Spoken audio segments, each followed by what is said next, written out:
And we went back, Lauren, who's my data scientist on our team, she went back through every interview, all of our transcripts and notes, looking for any evidence of prima donna behavior. And we just couldn't find it. They weren't bullies. They weren't prima donnas.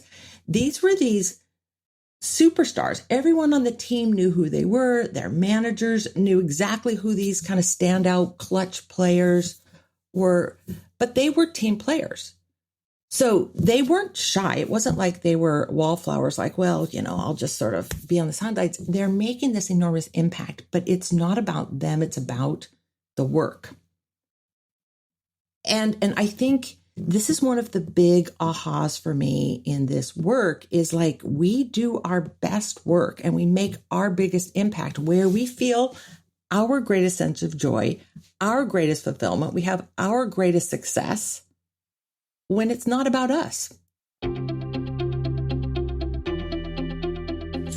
I'm Srini Rao, and this is the Unmistakable Creative Podcast, where you get a window into the stories and insights of the most innovative and creative minds who've started movements, built thriving businesses, written best-selling books, and created insanely interesting art.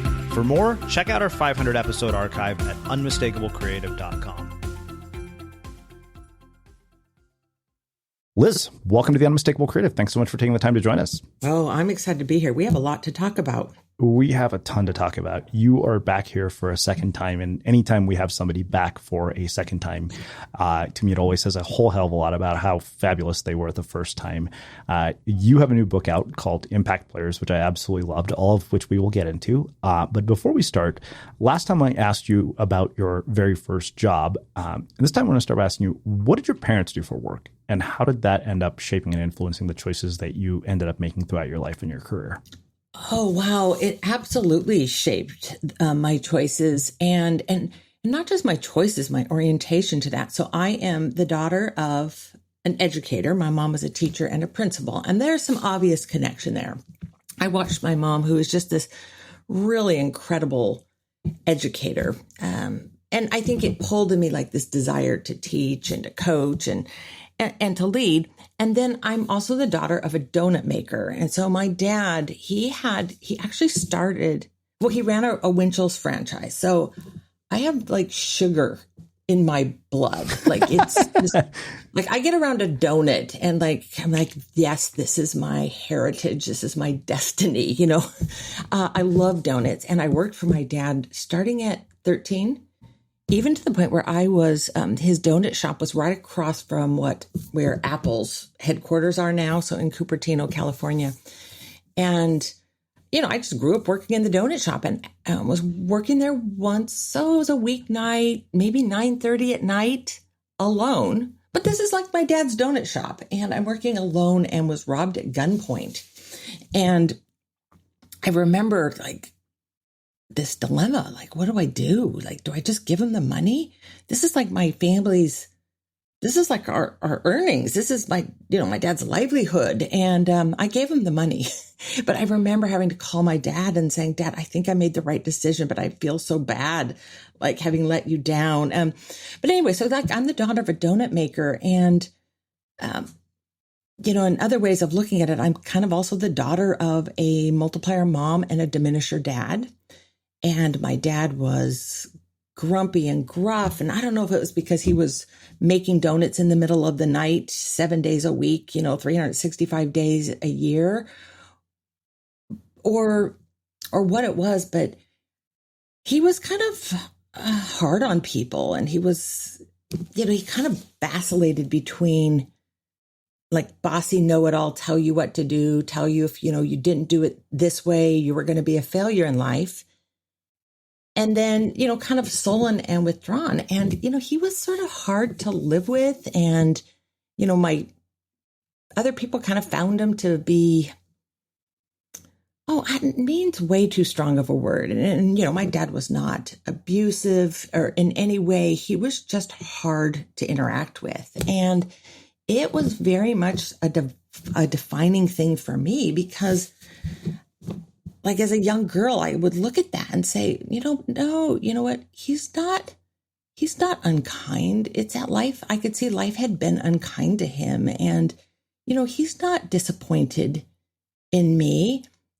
He's disappointed in life, and like these things that other people think might be hurtful, just sort of like aggressive things like, well, you're going to fail at that if, you don't do X, Y, Z.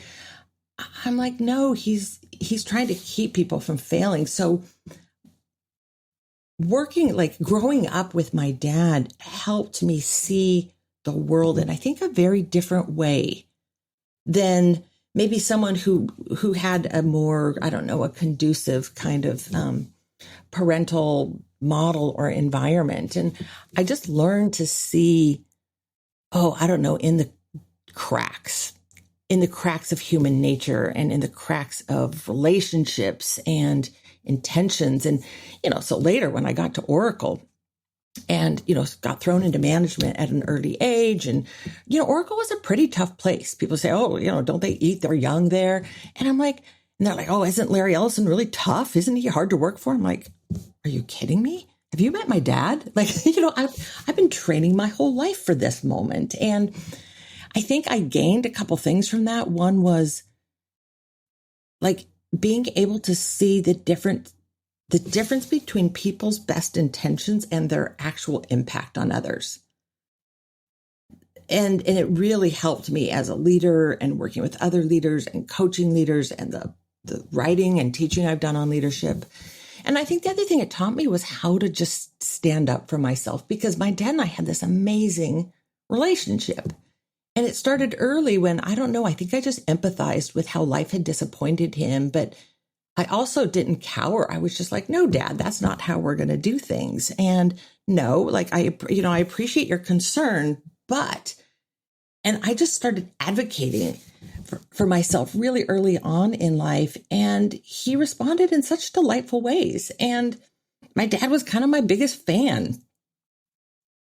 And I think it really shaped me, it shaped the work I do and how I work. Very much so. That was more than you were asking. No. There's because like, to me that raises so many other questions. That's at this point I've realized my tendency is usually ask three questions in one when somebody answers one question. So the first thing I wonder is, you have this contrast of a mother who is a principal and a brilliant educator, and then your dad who basically owns a Winchell's franchise, but in some ways, even though he's the owner, that is kind of considered blue collar work. And then layer on top of that, growing up in Cupertino, which you and I both know is this bizarre bubble of privilege. Like, my cousin was very adamant that her son leave California to go to college because she said that the Valley is not an accurate representation of what the rest of this country is like. And I remember my mentor, Greg, when he went around and, visited all 50 states, he said people who live on the coast have a warped perception of what America is really like. And so I wonder, first, how you think about that whole idea of privilege when you were brought up in the environment that you were, and now you live in Palo Alto, from Stanford, you teach at Stanford. So that's the first question. The second, what was it that your mother taught you about the value of education? And then third, how did the experience that you had with your parents influence you as a parent? Oh my goodness. These are like unfairly complex and comprehensive questions. This is why we can't, that's why I needed an hour. Oh my goodness. So let's talk about privilege. I grew up in a very middle class neighborhood and family. The high school I went to was, I think, back in the 70s, which was before I went there. It was like listed on like the state of California's top drug abusing high schools. So like, this was not like Ivy League college prep that I went to. But living in this Bay Area is like this land of rich opportunity. And I knew growing up, I lived in a weird place because my dad, after he had his stint, I don't know, more than a decade with running this donut franchise, he went into real estate and commercial real estate as a salesman. And he and I used to drive around and I would look at the names of buildings like Symantec or, Intel and like all of these names. I'm like, what is this language that this area speaks? Because everything was named out of these sort of cyber kind of tech names. And it wasn't until I went out of state, out of college, I'm like, oh yeah, this is different. And in raising my own children, we've tried to take our children around the world. And into the developing world. And one of the things we say is like Menlo Park, where we live, is not normal. And the experiences you're getting here are wonderful, but it's not normal. And it wasn't until my first daughter went off to college 2 states away, and she called. It was one of our calls, maybe a month or 2 into college. And she said, "Mom, I just figured something out." I'm like, "What's that?" And she goes, "Mom," I think she was still calling me mommy at that point. "Mommy, we're rich." And I just started to laugh because I don't know, in this area, we're not rich. But, like she was going to birthday parties with like friends whose parents had private jets who were flying them up to Napa for like, slumber parties. And so she kind of always thought we were a little on the poor side. And she's like, "Mom, we're rich," because like the girls on my floor, like they're working jobs to pay for their tuition and their parents are taking out loans. And it was just this eye-opening experience for her. And, my hope is that we continue to have those eye-opening experiences. And even like, oh man, the problems that I'm dealing with right now, these are problems of luxury. These are not problems of scarcity and depravity. And I don't know, to maintain a sensitivity to it. But I did not grow up rich. But the Bay Area is rich in opportunity, and I landed here. And, sometimes people read my bio and the companies that we consult for, and they're like, "Get a load of this list." It's like the royalty of Silicon Valley and tech is some of the best brands in the world. I'm like, yeah, but that's not saying anything really about me. It's saying everything about where I live. These are just the companies in the neighborhood. And so, yes, there is this wealth of opportunity. And I've been really lucky to spend my career here and to grow up here. This episode of The Unmistakable Creative is supported by the Longtime Academy, a new podcast about how to be a good ancestor. It's a show about time and how we think about time. Short-term thinking can be really stressful, and some of us find it difficult to plan for tomorrow or next week, let alone next year or 10 years from now, and long-term thinking can help. If you've ever felt unproductive, exhausted, or worried about the future, or powerless to change the path our world is on, the Longtime Academy can help.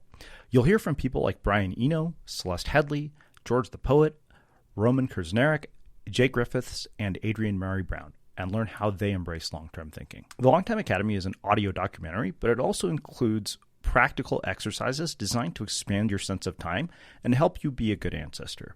I got to check out an early episode of the Longtime Academy, and here's what I thought. Listening to the stories on the show causes you to reflect on the past, be more mindful about the present, and more deliberate about the future. So if you're sick of being overwhelmed by the day-to-day, always dwelling on the past, and always worried about what could go wrong in the future, listen to the Longtime Academy. Search for the Longtime Academy anywhere you listen to podcasts. We'll also include a link in the show notes. Life is short, time is long. The Longtime Academy. Well, let's talk briefly about education. I mean, with a mother as an educator and somebody who teaches at one of the most elite universities in the world, this is something I seem to want to ask not as everybody. A regular faculty. I want to make sure, I'm a guest faculty there at Stanford and at BYU, both places I teach periodically. So I guess, and then you have a daughter who is apparently at the same school that I am. I wonder, what your mother taught you about the value of education, but also how you think about sort of the role that education should play in the lives of young people today. Because I think the thing that really struck me, which I think will make a perfect segue into Impact Players, was that the way that we're educated, particularly in elite institutions, is virtually the opposite of everything that you talk about in this book. Because in these elite institutions, you have the most ambitious, self-motivated, and often self-interested people imaginable. I mean, I know this because I was in one of those environments. And the pro of that, of course, is you're surrounded by people who hold you to higher standards. The downside, of course, is that you basically measure yourself against that benchmark in my mind. And, now you have sort of this situation where people are coming out with boatloads of student loan debt, and like I said, as I was reflecting on the book, I almost wondered, I was like, would I have written this off as a bunch of bullshit because my ego was so big when I was, a student at Berkeley? Oh, well, this is such a fun thing for me to talk about, but I have to admit, there's part of me that wants to steer away from this conversation because, Sharina, I have to confess that when I talk, see, I get a little wobbly in my voice just there. To me, education and formal education and graduate level education and just getting an education is kind of almost like a sacred topic. And I get teary when I talk about it. So when I go to graduations, I cry.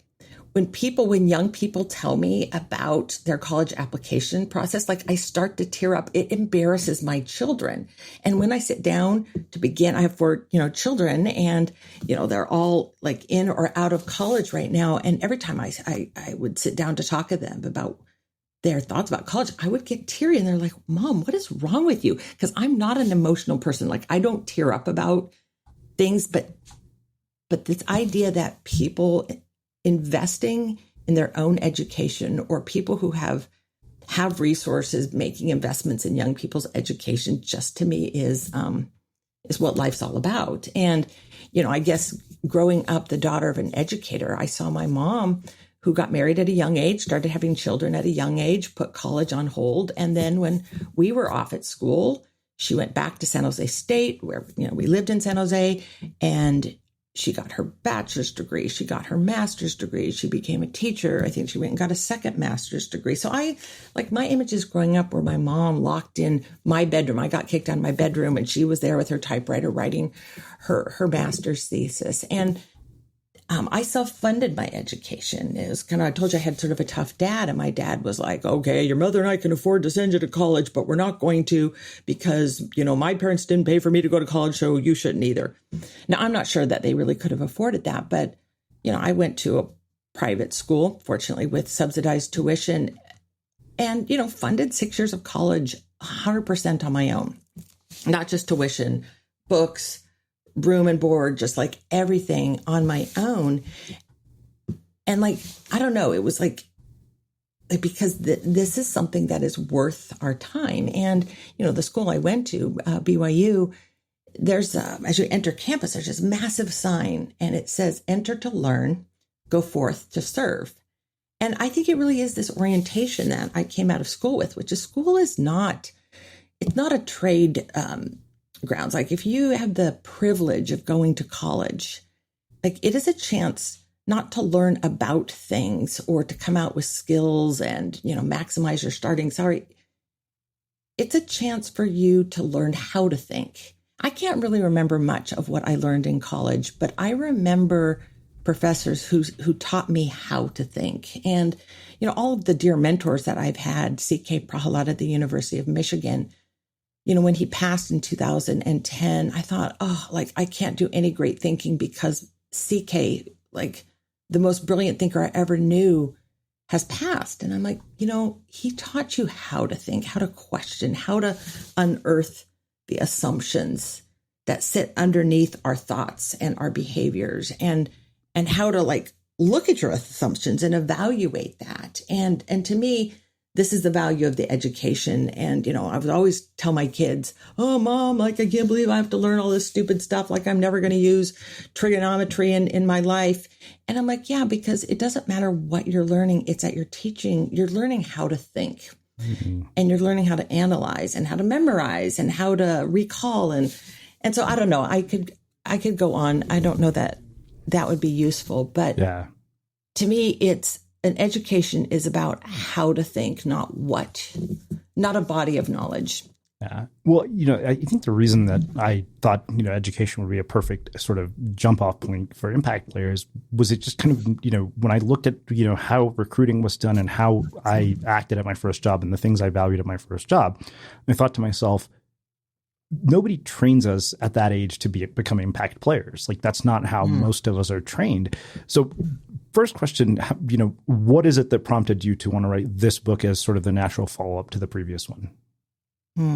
Well, this book is really So, okay, boy, let me back up. So my very first book was called Multipliers, and it was about leaders who bring out the best in others, leaders who use our intelligence in a way that other people can be really intelligent. And, it came out of my experience coming out of college, joining Oracle, where they hired from all the Ivy League schools, all the top tech schools, MIT, Caltech, Georgia Tech, Berkeley, all these amazing schools. So I found myself, and they hired for achievement, intelligence, and then like the third thing was like personality, nice. So they wanted smart, driven, nice people. And, having worked there 17 years, they got smart and driven down almost all the time. The nice was a little bit questionable. If they compromised on one, I know which one they compromised on, particularly in the early days at Oracle. And I found myself working around all these brilliant people. And I didn't have a sense of imposter syndrome, like, gee, I don't belong here. It was more like, man, am I lucky to work here? Look at all these smart people. But then I'm seeing a bunch of leaders who don't know what they're doing. They're so smart themselves that they don't need the intelligence of the people on their team. They don't see it, or maybe they're threatened by it. And I ended up calling them diminishing leaders. So that book was about leaders who either diminish the intelligence and contribution of people around them or multiply or magnify that. And so it was all around, how do you create a team or an environment where smart people can be really smart? And I started to see, when we get to show up at work and use all of our talent and be big, play big ideas, and to make an impact and do work that matters, it's exhilarating. It's thrilling. And work doesn't feel like work. I mean, you can even put in a ton of hours and it doesn't feel that way because you're making a difference. And I've learned this studying leadership, that people all around the world, and man, Trini, this crosses continents, it crosses industries, is that people want to contribute fully. I can't find people who like the lazy route. I've encountered lots of people who have learned it and do it as a coping mechanism, but no one who likes it and wants it. We want to contribute fully. So this book, Impact Players, is looking at the contributor side of that proposition. And it probably the moment that it came into clarity for me was I was teaching this workshop up at Salesforce, and I don't know, midway through it, one of the engineering managers, he raises his hand. He's got something to say. He's like, yeah, I get it. I want to be a multiplier leader. I understand I need to bring the right mindsets and practices in leading my team, but you can't multiply zero. I'm like, what? You can't multiply zero? What does that mean? And I'm trying to figure out, what's his assumption underneath that comment? Is he assuming that the people on his team are a bunch of zeros?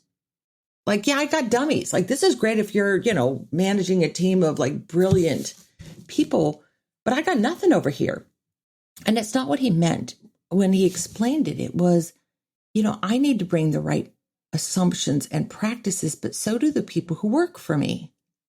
Here I'm out there teaching leaders how to ask good questions and let other people find answers. Well, what happens when the leader asks good questions, but other people are like, I don't got anything for you. And so what I'm trying to do is answer this question. How do we create environments where people can bring all of their intelligence and creativity and energy and talent and do work that matters and do work that is impactful? And so this is looking at what the contributors, they're part of this, and what the people who are having inordinately high impact are doing differently than everyone else, and how much of this is learnable, and can we all kind of think and operate like what I call an impact player. I want to tell you about a new podcast. Daring leaders are provocative, bold, and sometimes downright eccentric. What happens when those leaders harness their passion to affect change in their industry or profession? They become redefiners. And I'm excited to introduce this brand new leadership podcast to you called Redefiners. The episodes feature conversations with notable leaders and changemakers from across industries and around the world, including award-winning producer Deborah Martin Chase, EVP of Football Operations for the NFL Troy Vincent, and renowned businessman, chairman, and author Jim Hageman Snape. Conversations that matter, inspiration for us all. Whether you're kicking off your career, listen and subscribe wherever you get your podcasts. Well, I mean, I think that there are a couple of things that really struck me in the opening of the book. Let's start with this one, which is the very beginning of the book. You say, please know that virtually every one of the impact players profiled in these pages is uncomfortable with the praise they received and acknowledges colleagues who contributed to each win. They've graciously allowed me to shine the spotlight on them. And that kind of baffled me as to, because I think we live in a sort of egocentric society where everybody's trying to get attention on social media for their work. And that was so different than, anything that I'd seen in terms of people who are extraordinary. And then you contrast them with contributors who say, contributors see themselves as position holders. They do the work they're given and stay within the boundaries of their role, but risk becoming so myopic they lose sight of the overall strategy and veer off the agenda. So what is it that prompts that sort of discomfort with being recognized, and why is that so important? So this was one of the places where I was delightfully wrong. That's one of my favorite parts of doing research is like where you have opinions, strong opinions, even that turn out to not be true. And so I know that so the essence of my research was interviewing 170 managers from 9 top employers and asking those managers to identify someone who was an impact player, someone that we ended up calling a contributor, steady, typical, ordinary, and then someone who's an under contributor. And probably the most important thing to understand about this research is that all 3 types of people we asked managers to identify and then analyze with us were people who were, as a baseline, smart, talented, and hardworking. So these are capable, smart people. So we're not contrasting top performers and low performers, people without a lot of driver capability. And one of the things I expected is that these impact players would be superstars, and some of them would be kind of, in the tech world, you often call them elephant hunters, like these superstar salespeople or these 10X programmer types. And I expected a few of them to be kind of star-like, and not a single one of them. And we went back, Lauren, who's my data scientist on our team, she went back through every interview, all of our transcripts and notes, looking for any evidence of prima donna behavior. And we just couldn't find it. They weren't bullies. They weren't prima donnas. These were these superstars. Everyone on the team knew who they were. Their managers knew exactly who these kind of standout clutch players were, but they were team players. So they weren't shy. It wasn't like they were wallflowers, I'll just sort of be on the sidelines. They're making this enormous impact, but it's not about them. It's about the work. And I think this is one of the big ahas for me in this work is we do our best work and we make our biggest impact where we feel our greatest sense of joy, our greatest fulfillment. We have our greatest success when it's not about us. And, it's when we, so these are people who don't come into an organization like I did. I came into Oracle I want to do something with management training. I want to teach people how to be good managers. I'd come out of a grad school and had done an internship in this area. And I was sort of looking for a place where I could do my thing. And, I'm interviewing for a job inside the company about a year into my time at Oracle. And I'm seeing this opportunity that I can kind of make a pitch for Oracle needs management training and pick me. I'm the girl for this job. I've got energy for this. I'll do this in my spare time. And I'm making my pitch in the interview to the VP, and Bob, he says to me, he's like, Liz, that's great. We think you're great, but your boss has a different problem. And this was this new hire training group that I was joining. And, it was sort of the company's, the buds of their corporate university. He's like, we have a different problem. We've got to figure out how to get 2,000 new hire technologist up to speed on Oracle technology. And what would be great is if you could help your boss solve that problem, which wasn't what I wanted to do. I wanted to teach leadership, and he wants me to now teach programming to a bunch of nerds. Not my gig, not my thing, and like, oh, you don't see me and my passion. And Bob probably doesn't even remember saying it necessarily because it was polite. He was just saying, like, let me put a spotlight on the problem. And then I was just mature enough to understand that what he was saying to me were sort of two things. Number one, this is what's important. And number two, like, Liz, hey, how about you make yourself useful instead of making yourself important? And I was like, ooh, that's not what I want to do. It's not the job I want, but it is clearly the job that needs to be done. So I will do this, not because I want to, but because I do want to do important work.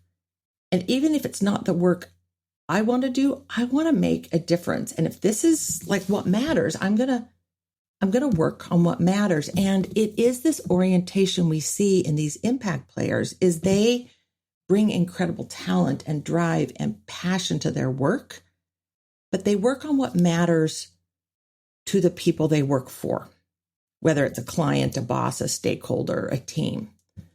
And there's like a subordination in it, but in not subordinating as in, yes, ma'am, anything you say, but when they are willing to serve where they're needed, they become valuable and influential and impactful. And it's not like they live their whole career sort of just doing what is deemed important to others. They start to build influence, and they get to now have a say in the agenda. Like, oh, well, here's what I think we need to do. And their voice is heard bigger and louder. And they're soon setting the agenda. So it's not like, hey, let people run all over you. Stay in the background. It's just work where there's momentum and heat. Staying healthy isn't easy, especially during the holidays. Watching your diet, staying active, managing stress. But a good night's rest helps boost your overall health and wellness. And it couldn't be easier. The Sleep Number 360 smart bed senses your movements and effortlessly adjusts to both of you. The result? You wake up ready for anything. Bring proven quality sleep home for the holidays. It's our ultimate Sleep Number event. Save 50% on the new Sleep Number 360 limited edition smart bed. Only for a limited time. To learn more, go to sleepnumber.com.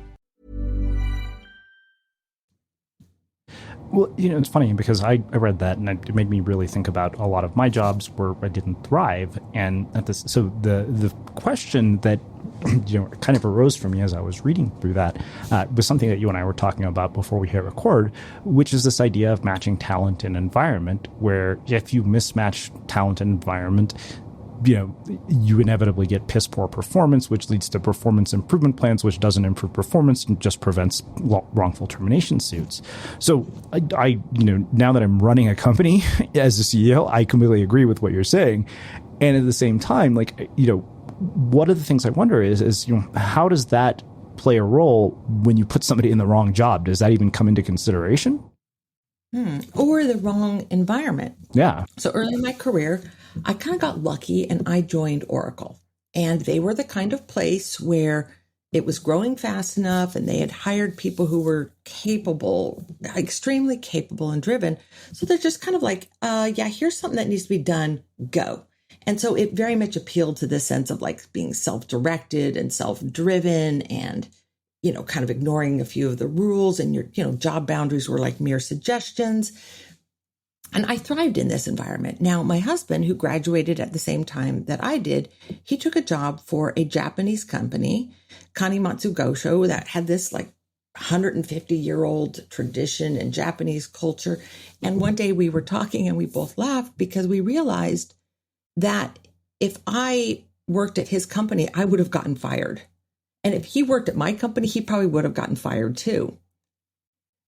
And so we definitely see these certain characteristics that are common in impact players across different industries.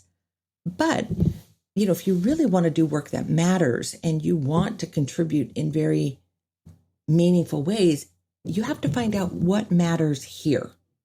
Like you have to decode the unwritten rules that says, here's what we value, here's what's important. Like, here's the right work to do, and here's the right way to do it. Like, you have to be really tuned into the culture. So I guess really what you're saying is somebody could be an impact player in one environment and end up being a contributor or underperformer in another. Yeah. Yeah. And I do think there are some universals. And that's what I've tried to capture in this book, which is here are the things that we find common across a number of different industries and companies. And these are people who tend to be successful. And, I know you've had your experience with this, Srini, where it's like bringing someone in from a totally different industry, but has the right way of thinking about problems. And they can be transplanted and dropped in a very different environment and still be one of these impact players. Yeah. Like I said, we hired a civil engineer to be our community manager. And I told her, I was like, if you can build a bridge, you can build a community. So the next piece of this that you talk about is what you call step up and step back. And you say, when it's clear that something needs to be done, but it's unclear who's in charge, impact players step up and lead.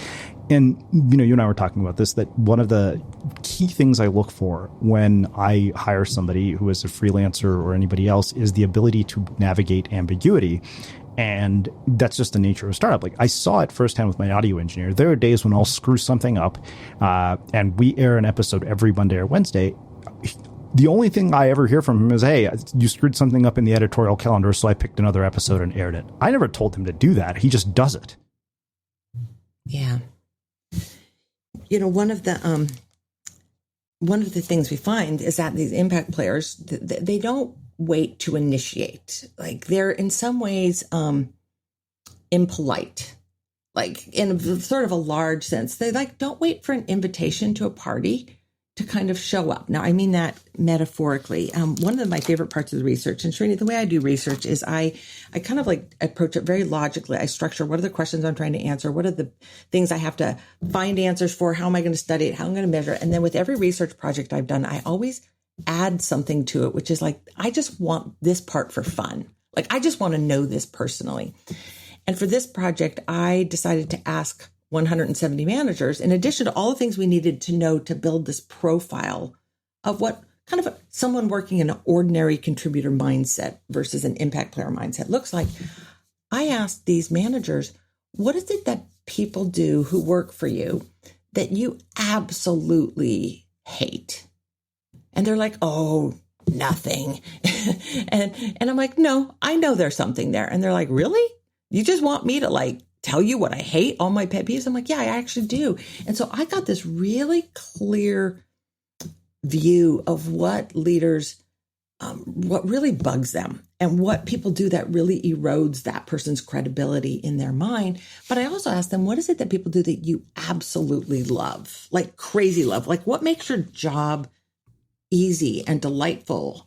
And here's the thing, top of the list of things that bosses hate is when people bring them problems without solutions. Like when people are just dropping the dead rat on their doorstep. Like, hey, here's a problem. There you go. Number one thing that bosses love and that builds credibility is doing things without being asked. Yeah. People are like, well, I don't know. I don't know if I should just do that. They didn't ask me to do that. And I think one of the things I've learned and one of the messages I have for people is bosses don't like being bossy. They don't like having to tell people what to do. They love it when people do things without being asked. Number two, anticipate problems and have a plan to solve them. Help your teammates. Do a little extra. Be curious. Ask good questions. They want people to be self-starting. Mm-hmm. Now, I know there's somebody listening who's saying, not my boss. I show a little bit of initiative and I get my hand slapped. And yes, there are those anomalies, and you probably know it if you've got one of those.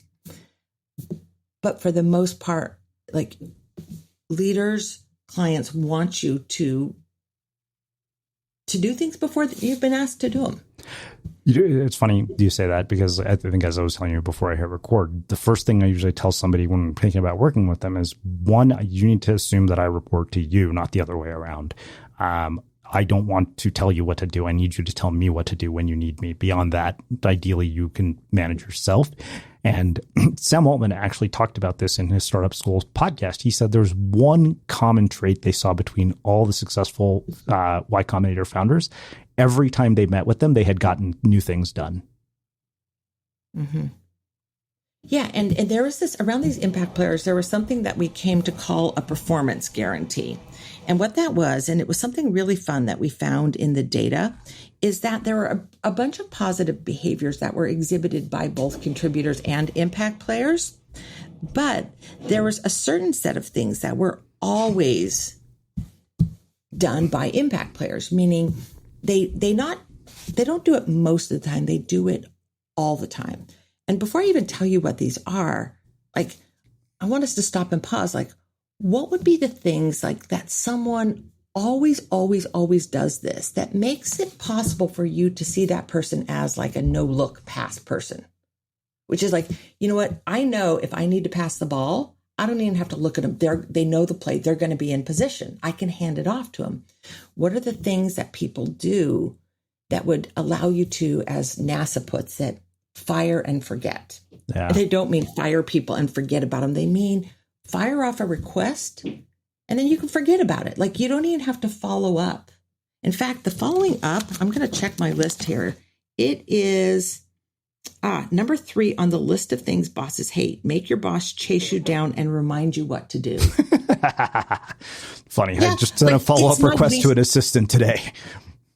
Oh, and if it were me, if we were making this list, if it were my personal list, that would be top of the list, which is, I don't want to have to ask you about it later. Like, if we agreed it needed to be done on Thursday, like, I don't want to have to ask you where it is Wednesday night. It's like, I want to be able to fire off a request and I have people like that I work with. It. I know if I ask them to do this, it is as good as done. And you think about, like, if someone they always get it done. They're always getting it done on time. They're always, doing it in a way that is collaborative. Like, wow, this is someone that I want to deputize. This is someone who can speak for me in my stead. This is someone I don't have to worry about. And we kind of load these people up with responsibility. Now, you might say, well, wait a minute, I can't handle any more responsibility. It's not necessarily load them up with workload, but these are the people we give the most important work to, the most visible assignments to, like the biggest crisis to solve around. Like, they become clutch. Yeah. And once you do that, you can kind of write your ticket in an organization. Mm-hmm. It's funny, Keith Rabois talks about this in this Startup School podcast, which is Sam Altman basically took the entire Y Combinator curriculum and taught it as a class at Stanford, and they made it available for free as a podcast. And something I go back to at least once a quarter because it was so gold. And he basically said that, he talked about this whole concept of task relevant maturity, which I'm sure you've heard that term. That came, I think, from Andy Grove. And he said, what you want to do is keep increasing the scope of somebody's responsibility until it breaks. And he said, you'll see when it breaks. And that always stayed with me. And I realized I'd often gone past the point of where it breaks. But, you talk about, I think what you were just talking about, this whole idea of finishing stronger, right? You say that impact players tend to be completion freaks. They stick with things and get the entire job done, even when the job becomes hard and plagued with unforeseen obstacles. There's something that I saw as a pattern with some of our bad hires is that they would come out of the gate strong, like the person who is running a marathon and basically is ahead of everybody in the race. And slowly, everything would start to change. They would start dropping the ball. They would basically not be the person that they were when we hired them. And we just kind of were like, what the hell happened here? Oh, my goodness. That reminds me of my marathon experience. I was so lame. Like, I trained and I get out there in the race conditions and I know the pace I'm supposed to maintain, but I'm like feeling good. And I like pick up an extra minute. Like, I reduced my mile time by a minute. I'm like doing great. And then I hit about mile 20, and I kind of fall apart. And I ended up, I finished the race and it was only 10 minutes over my estimated time, but I didn't finish strong. And it's because I started out strong, but I hadn't paced myself and I hadn't thought about, okay, what do I do when I'm in hypothermia conditions? And it is very much the mentality of these impact players is like they are thinking about the whole race. And, I kind of have a mascot for each one of these 5 differences that distinguish impact players from contributors. And the mascot for this one is the husky Malamute dog. And, I ended up doing a little bit of research on this breed of dogs. And, these are the dogs they use for the sled races, the Iditarod, et cetera, these athlete kind of dogs. And they can finish a multi-day race with the same vitals that they started it with. In fact, the sled teams that win a race are often teams that have just finished a multi-day endurance race because they're finishing not exhausted. They're finishing as strong, if not stronger than when they started. And, so it's this mentality of like, okay, if I'm going to be a finisher, I've got to anticipate things that I can't possibly anticipate. And so like, what would allow me to make sure that I finish not weakened and exhausted and burnt out, but I finish with maybe even a better result than it was expected. Maybe I finish with a team win. Maybe I finish with my reputation even stronger. And it forces them to do a lot of upfront planning. It forces them to do some fun negotiating for the resources that they're going to need down the road. Yeah. So the other 2 that you brought up were ask and adjust and make work light. And what you say is that impact players tend to adapt to changing conditions faster than their peers because they interpret new rules and new target as opportunities for learning and growth. And, I think I see this firsthand running a startup effectively, that our world is such that, planning beyond 90 days doesn't make any sense. And even in that 90 days, things are inevitably going to change. Right. So, how is it that these people do so well in terms of, adapting?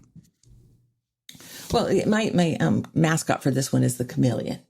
That, they are moving into a new environment and they're changing themselves as they go. Now, saying that impact players are good learners, like they take feedback and they learn and they adjust and they see opportunities for growth, like that's cute. But like, there's some subtlety in here that I think is really, really important. The first is that they are they're not reacting to feedback positively when they get it. They're seeking feedback.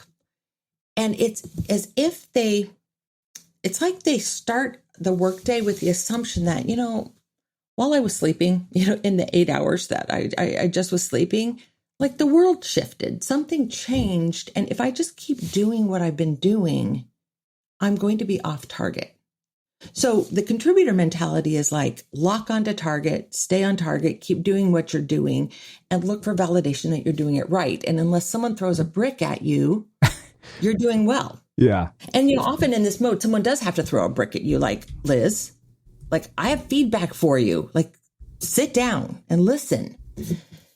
So in the impact player mindset, you're like, you know what? No one needs to throw a brick at me because I'm going to wake up assuming that like overnight, so to speak, I've gotten off track, that things have shifted. And so I'm saying like, what do I need to do differently? When you're submitting a piece of work, it's not like, hey, what went well? It's what do I do differently? What do I need to change? So it's this assumption that you're off target rather than you're on target. Kind of like when a violinist is tuning his instrument. Like I have to admit, when I was a kid and perhaps maybe like well into adulthood, I couldn't quite figure out why the violinists always played bad music before they played good music in a performance. Like, Sheeny, did you figure this out way before I did? Yeah, I mean, I was a musician, so like I played the tuba for almost 13 years. So yeah, I knew that. Yeah. Okay, well, I got kicked out of piano lessons because my teacher said, and I quote, Elizabeth is an incorrigible child. I didn't want to learn to play the piano, but I was always like, why can't they, like, I kind of got that they were tuning their instrument, but I'm like, why don't they do that before they go up onto the stage? Like, do they really need to subject us to that? Is it so that we then appreciate the good music later? And I realized that even just moving your instrument from your seat in the audience up onto the stage is going to change its tune. Yeah. And so they're fine tuning things right before they perform. And it's this fine tuning mentality of like, I'm off track and off tune unless I'm constantly getting myself on tune. And to do this, they're not like looking for a lot of personal feedback, like how am I doing? In fact, it's kind of one of the things I learned from the manager perspective is, you know, the employees are like, how am I doing, boss? How am I doing? Am I doing great? Can you hear me now? How am I doing now? Like, praise me more. It's exhausting for their leaders. And it's so hard for leaders to give people tons of personal feedback because it's so loaded. Even if you've got like ninja skills and radical candor, it's hard to do anything that feels like you're making a judgment about a person and even their performance. Like, I don't like it. It's hard to get, it's hard to give, but when you're not asking for feedback on how you are doing and you just want information to help you improve the work, oh, it's so much easier to hear. And it's so much easier for people to give. Like, you know, it's a difference of me giving you a manuscript and saying, what could be done to make this book stronger versus, do you like my book? Right.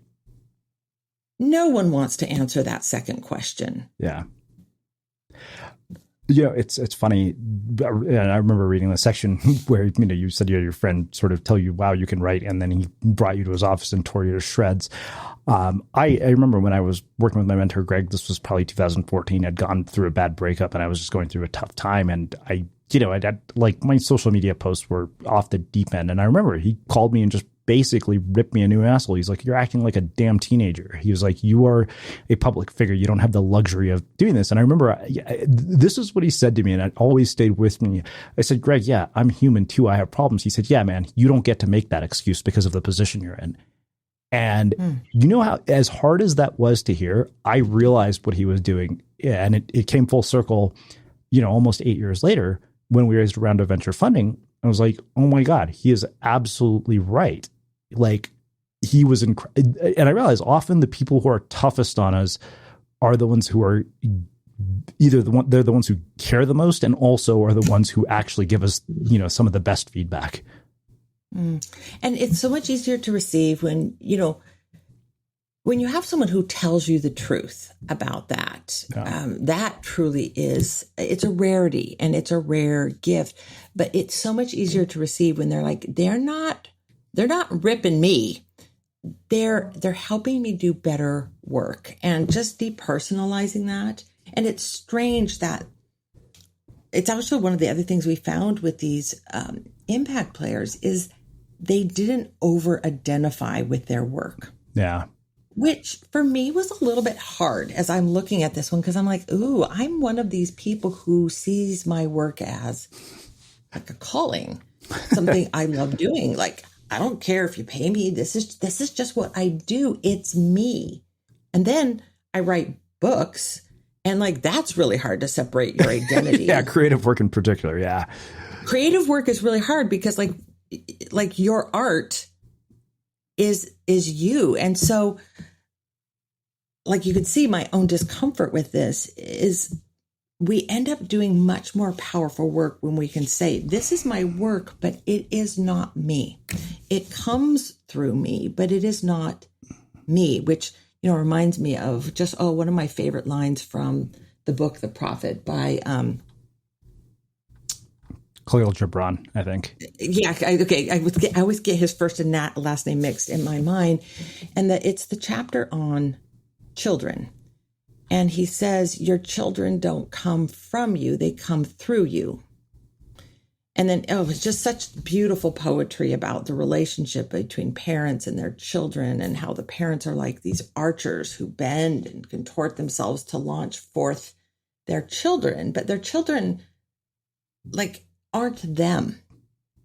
And I think it's a very similar orientation, which is like, just like my children are unique beings with their own interest and personalities. Like, I'm going to allow them to be a separate human being from me. It's like, I'm going to allow my work to be separate from me. It comes through me, but it is not me. Yeah. And just like when we can separate our identity from our children's, then we can be like, we can avoid being horrible parents, I think is like the value proposition there. But when we separate our identity from our work, we can improve our work faster than I think we can change ourselves. Wow. Wow. So I have just sort of one. It's hard for a creative to hear. Yeah, no, that is incredibly difficult for creative people to hear. I know this because I actually tried to coach writers for a bit, and I realized I had learned how to give feedback from a woman who didn't sugarcoat feedback. And that was the way I was taught to give feedback, because it was just like, yeah, I'm not here to sugarcoat this or make you feel good. I'm here to give you advice that's going to improve this. And I realized, like, half the time I was like, you don't need me. You need a therapist. I can't solve this problem.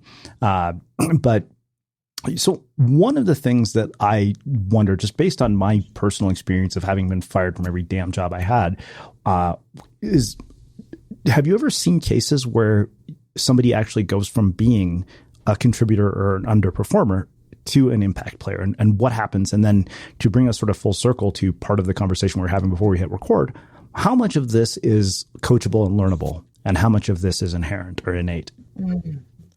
Yeah. So I think to answer that question, so yes, I have seen people go from contributor to impact player. And it's because these are not really categorizations of people as much as mindsets that we're in a point in time. So I can, like, for example, one of those people is me. And, that moment where I want to build a management boot camp and the company needs me to teach technology in the technology boot camp, like, this is a moment where I'm moving from contributor to impact player. Like, I'm learning to get beyond myself and not just do my job, but do the job that needs to be done. And as people have been, reading the manuscript in its early state, and as the book has just come out, people are saying, I can see times when I was stuck in this contributor mentality. And I can also point to times when I was working in the impact player mentality. And I think that, to me, is the power of this message, is not, this is an impact player, this is a contributor, but to recognize when we've slipped. And maybe we slip in points of the day, but it probably is larger phases or arcs of our career. And like, how do we get ourselves back? But, if you've been in that impact player state before, getting yourself back is not that hard. It's like, well, how was I approaching things? What was I assuming? What was my orientation to work? Like, it might just be regaining some humility. If it's something that someone has struggled to do, then we need to look at, like, what are the kinds of skills and capabilities they need to build? And then that begs the larger question of how much of this is really learnable. And towards the end of the writing process, I realized there was an additional piece of research we needed to do, because not all of the mindsets and behaviors felt really learnable. We talked with each one of these impact players, like, where did you learn this? And a lot of it came from, like, kind of learned it at my mother's knee, or I learned it early in life, or, like, for me, I learned it from my father, which is like, well, I can either just sort of do what my dad tells me to do, or I can think through situations and decide what I think should be done. And I can make my case for why I should do things differently. And I got positive reinforcement for that. Like, okay, yeah, like, young Elizabeth, you made a good case. And some people don't learn those things early on. There are some things. There's a little chart in the book. It's one of my favorites. It's towards the end. I don't know what page it's on. I'd have to, it'd take me a bit to flip through and find it. It's towards the end. It's in the chapter on Build a High Impact Team. And it takes all of the mindsets and behaviors and stratifies them from the things that seem to be the least coachable and the things that are the most coachable. And simply put, if you want to build a high impact team, or you want a lot of impact players on your team, you want to hire for the things that are the least coachable. And you want to then spend your training dollar or your mentoring investment or your coaching investment on the things that it can be easily learned, like, some proactivity. Learning to do things before being asked is a fairly learnable thing to do. In some ways, it's just giving people permission. Like, hey, you know what? Even if you do it wrong, I might I remember having to say this to someone who worked for me at Oracle. I'm like, you know what? I want you to just take action and keep moving. If you take action and you do it wrong, I want to promise you, like some managers would say, I'm going to promise you I won't be upset. I'm like, I'm going to promise you that I will be upset, but I will be upset and I might throw a temper tantrum. It'll be like for 5 minutes. I might be like, oh, you did that, blah, blah, blah. And then I will get over myself and I will thank you for having done this. Because I know I'm going to have this inclination. So sometimes it's simply giving people permission to take charge. I will back you on this. But there's some things that, you might want to hire for, like an internal locus of control, like this sense that I'm in charge of my life. Like that's one that's a little bit harder to coach, or kind of a little bit of an irreverence for hierarchy. Sometimes that can be pretty hardwired into people. Yeah, probably me. Wow. Well, this has been incredible. I have one last question for you, which I know you've heard me ask you before, and that is, what do you think it is that makes somebody or something unmistakable?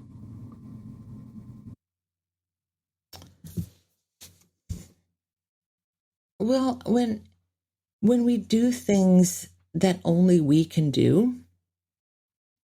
I think we do our most brilliant work. Like where we really have a unique point of view, where there's truly an N of one. It's unmistakable. Amazing. Well, I can't thank you enough for taking the time to join us and sharing your insights and wisdom with our listeners. Where can people find out more about you, your work, and the new book and everything else you're up to? Oh, I think I'm fairly easy to find. Our organization, thewisemangroup.com, and it's not wisemangroup.com. That is an interior design firm in San Francisco, which I guarantee you has a more beautiful website than ours. But we are the Wiseman Group. And let me see, you can find information about this book at impactplayersbook.com. It's out there in bookstores and Amazon, Barnes & Noble, all the other retailers. Amazing. And for everybody listening, we'll wrap the show with that. Thank you for listening to this episode of the Unmistakable Creative Podcast. While you were listening, were there any moments you found fascinating, inspiring, instructive, maybe even heartwarming? Can you think of anyone, a friend or a family member who would appreciate this moment? If so, take a second and share today's episode with that one person, because good ideas and messages are meant to be shared. Acast recommends more podcasts, more episodes, more great shows. Keep listening to hear a new show we recommend.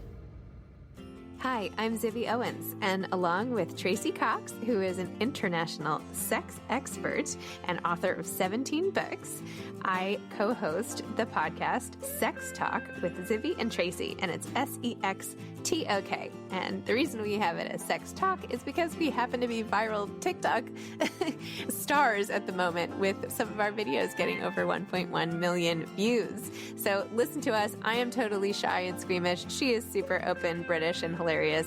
Listen to us each week as Tracy answers 3 anonymously sourced questions about all the things you talk to your girlfriends about.